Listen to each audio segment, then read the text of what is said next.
So tuwing bibisita po ako sa Manila City Jail, partikular sa male dorm, doon sa kanilang kapilya, sa may bandang dulo, isang kakaibang imahen ng nakapakong krus ang siyang malimit naming makita.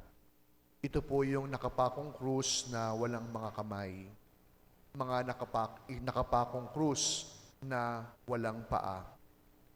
At nakalagay doon sa paskil sa ibaba ng krus, maaari bang ikaw ang maging aking paa at kamay?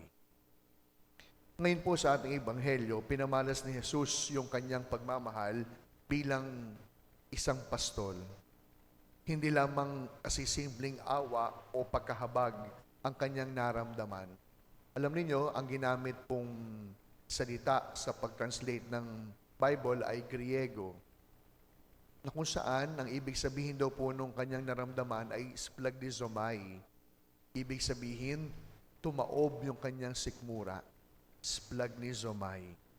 Tumaob yung kanyang sikmura sa sobrang awa. Dala ng sobrang pagkahabag. Bakit?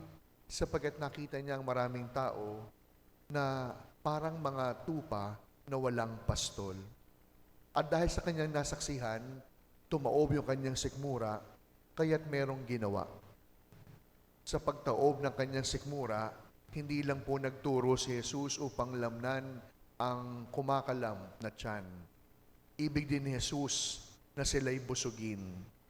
Subalit, pansinin ninyo, umandar ang ibang ugali ng mga alagad ni Jesus na mas pinili pang pauwiin ang mga tao na sa halip magmalasakit, ang sabi, pauwiin na lamang natin. Pero anong sabi ni Jesus? Hindi. Gumawa kayo ng paraan upang sila'y makakain. Bigyan sila ng makakain. Kahit si Jesus, handa siyang gumawa ng milagro at himala para lamang o dahil lamang sa awa at habag na kanyang nararamdaman. Na kung ating titignan, parang sinasabi ni Jesus sa mga alagad, pwede bang kayo'y maging aking mga kamay? Pwede bang kayo ang siyang aking maging paa? Mga minamahal ng mga kapatid, may mga sitwasyon po, hindi ba't para tayong mga alagad? Hindi po tayo gumagawa ng tama at mabuti.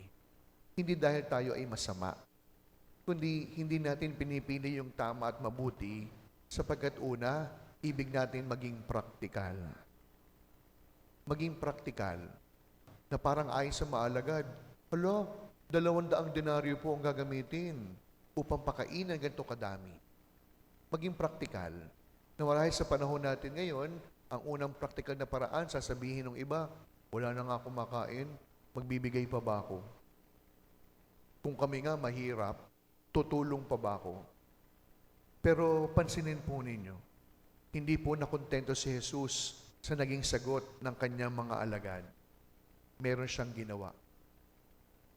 At ito po yung ibinibigay sa ating halimbawa ngayong tayo pumasok sa isang bagong taon. Alam niyo, malimit ko po, o palagi ko pong sinasabi sa ating mga volunteers, sa opisina, sa staff, sa ating po mga taga-simbahan. Sabi ko tayo mga taga-Peña, wala tayong karapatang magdamot. Wala dapat taga-Peña ang madamot. Tanungin niyo ako kung bakit. Huy, tanungin niyo po ako kung bakit. Alam niyo po, sobra-sobra po ang biyaya ng Diyos sa atin. Ang isang taong nabibiyayaan, ang tanging pwede niyang gawin, hindi lang magpasalamat, kundi maging daluyan din ng biyaya. Sasabihin palagi ng mga tao, Father, hindi tayo mayaman, pero bakit po tayo bigay ng bigay? Alam niyo, natuwa nga po ako, yung mga kapatid kong pari, kapag nagpo-post po tayo sa Facebook, sabi ng isang pari, ang dami mong binigay ha, punong-puno yung bag ng mga tao. Sabi rin ng isang pari, ang ganda nung ginawa mo sa mga bata hindi sila magkakandadala sa biyayang kanilang tinanggap. Kaya mga minamahal ko mga taga-Peña ako na po ang piping saksi kung gaano kabuti ang Diyos. Kaya, uulitin ko, walang tagapenya ang madamot. Kung madamot po kayo, lumipat kayo ng ibang parokya. Totoo. Sapagkat sa ating parokya, nararanasan natin ang kabutihang loob ng Diyos. Sa pamamagitan ng maraming taong naging instrumento ng kanyang biyaya at pagpapala.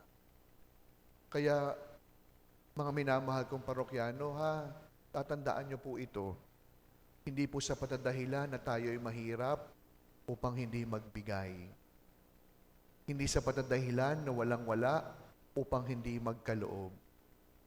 Na sa bawat pagkakataon at sitwasyon ng pangangailangan, parang sinasabi sa atin ni Jesus, pwede ka bang aking maging kamay?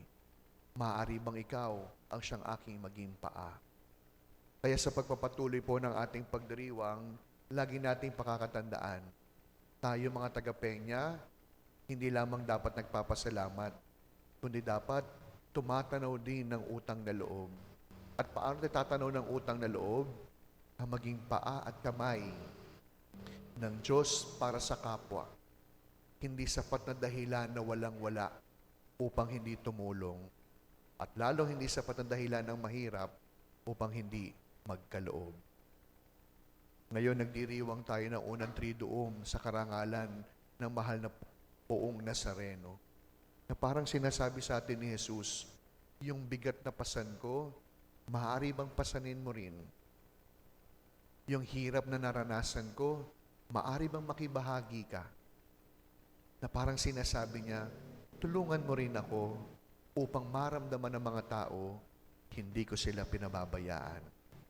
Maging bahagi rin tayo sa pagiging mga paa at kamay ni Jesus, nang sa gayon ng kapwa, maranasan, mabuti ang Panginoon. Amen.